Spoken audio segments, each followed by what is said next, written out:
विद्यार्थी मित्रों, आपका स्वागत है इस वीडियो में। क्या है संगीत जनसाधारण के लिए? जनसाधारण से मतलब यहाँ आपसे विद्यार्थी हैं, आप जैसे विद्यार्थी हैं जो संगीत को या तो कक्षा 11वीं या आगे BA फर्स्ट ईयर में नए सिरे से ले रहे हैं। संगीत के दो मुख्य तत्व हैं।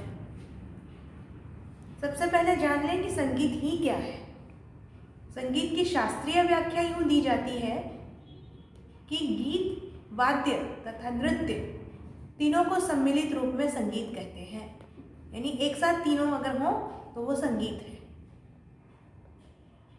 अब उसमें भी हम गायन यानी कंठ संगीत के विद्यार्थी, ठीक है, तो कंठ संगीत में या वाद्य संगीत में कोई भी संगीत हो, संगीत की कोई विधा स्वर और लय के बिना नहीं होती। तो हम जानेंगे स्वर और लय क्या है। आप जानते हैं कि संगीत सुनने की चीज है। उनमें से भी नृत्य में आप नृत्य देख सकते हैं, लेकिन आमतौर पे जो है वाद्य हो या गायन हो, आप कलाकार का चेहरा देखकर उतना नहीं कुछ ले पाएंगे या ग्रहण कर पाएंगे, ना वाद्यों को देखकर। सुनने की चीज है संगीत, आवाज या ध्वनि पर आश्रित है। संगीत में स्वर है स्थिर कंपन संख्या वाली ध्वनि। स्थिर आंदोलन संख्या वाली ध्वनि को स्वर कहते हैं। ये शास्त्रीय व्याख्या। अब हम इसे व्यवहार में समझते हैं। ये आंदोलन संख्या क्या है? आंदोलन संख्या ये है कि जब कोई भी आवाज पैदा होती है, उत्पन्न होती है, तो वो जिस चीज से हो रही है वो कहीं ना कहीं कांपते हैं। उनमें स्पंदन या वाइब्रेशन तैयार होते हैं, उत्पन्न होते हैं। तो शास्त्रज्ञों ने उनकी एक संख्या निश्चित की है और ये पाया है विद्वानों ने कि जो स्वर होते हैं उनमें स्थिर होती है। जैसे कि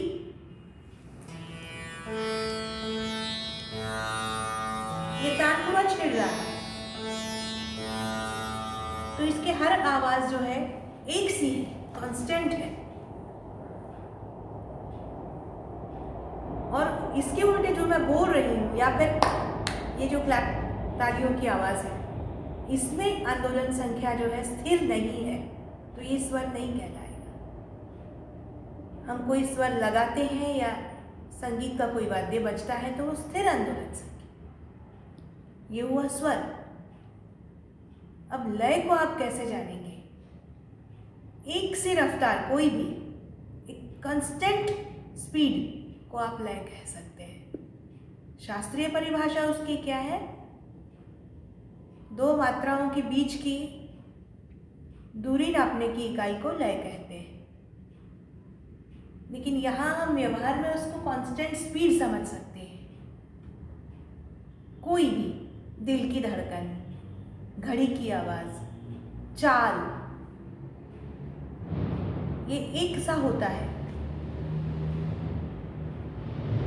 इस तरह की चीजों को हम संगीत में लय कह सकते हैं। ये हुआ संगीत का मूल, दिस इज द बेस। और अब है कि इन स्वरों और लय से क्या बनता है। स्वरों के रूप होते हैं जो ओरिजिनल हम सुनते हैं, सारे गा मा पा, उन्हें कहेंगे शुद्ध स्वर। शुद्ध का मतलब ही है प्योर, द ओरिजिनल। और उनमें कुछ बदलाव हो सकते हैं, संभव हैं। उनमें से रे, ग, ध और नी स्वर अपनी निश्चित ऊंचाई से नीचे आते हैं। जैसे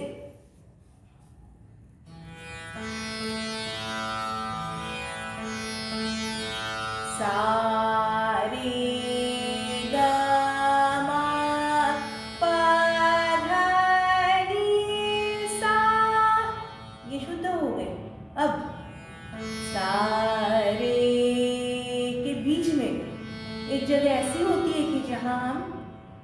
रे कोमल रख सकते हैं। कोमल से मतलब नीचा या नर्म, शाब्दिक अर्थ उसका है।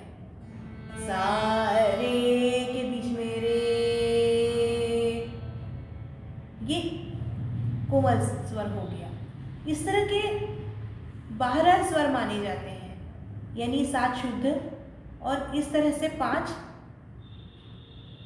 विकृत स्वर। विकृत से मतलब ही है बदला हुआ, अगर आप संस्कृत जानते हैं तो। अब म की व्यवस्था ऐसी है कि यह कोमल होना संभव नहीं है। ग और म के बीच ऐसी जगह नहीं है कि कोमल स्वर बना सके, तो वो अपनी जगह से चढ़कर शुद्ध म और प के बीच में सा रे ग म से चढ़कर म प ऐसे चढ़ जाएगा और तीव्र कहलाएगा।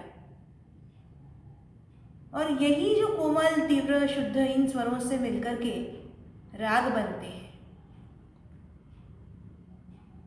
और एक चीज़ संगीत में आपको सीखना होगा, जानना होगा।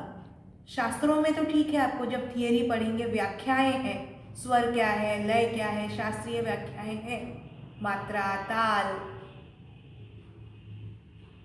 अलंकार। पर ये अलंकार हमारी समझ में क्या है? अलंकार का शाब्दिक अर्थ है गहना या ऑर्नामेंट। पर यहाँ संगीत के स्वरों को हम ऐसा एक सिलसिलेवार रखाव देंगे, एक प्लेसिंग ऐसी करेंगे कि जो उसका रूप सजा सके। ऐसे में हम स्वरों को बार बार गा भी सकते हैं, यानी रिपीट भी कर सकते हैं। 2 स्वरों की, 3 स्वरों की संगति ऐसी भी ले सकते हैं।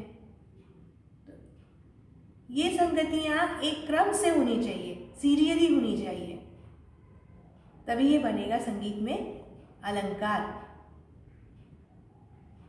अब लय से क्या बनता है? लय से बनेगी तालें। लय की एक निश्चित योजना होती है ताल, मैंने लय तो चल रही है, चाहे वो कैसी भी हो, 2-2 की हो, 3-3 की हो, ऐसे बीट्स चल रहे हैं।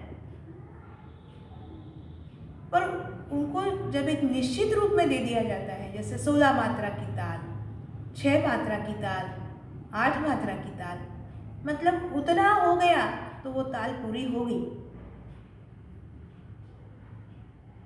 इस तरह से आपको स्वर, लय, ताल और अलंकार प्रत्यक्ष में प्रैक्टिकली सीखना होगा। धन्यवाद।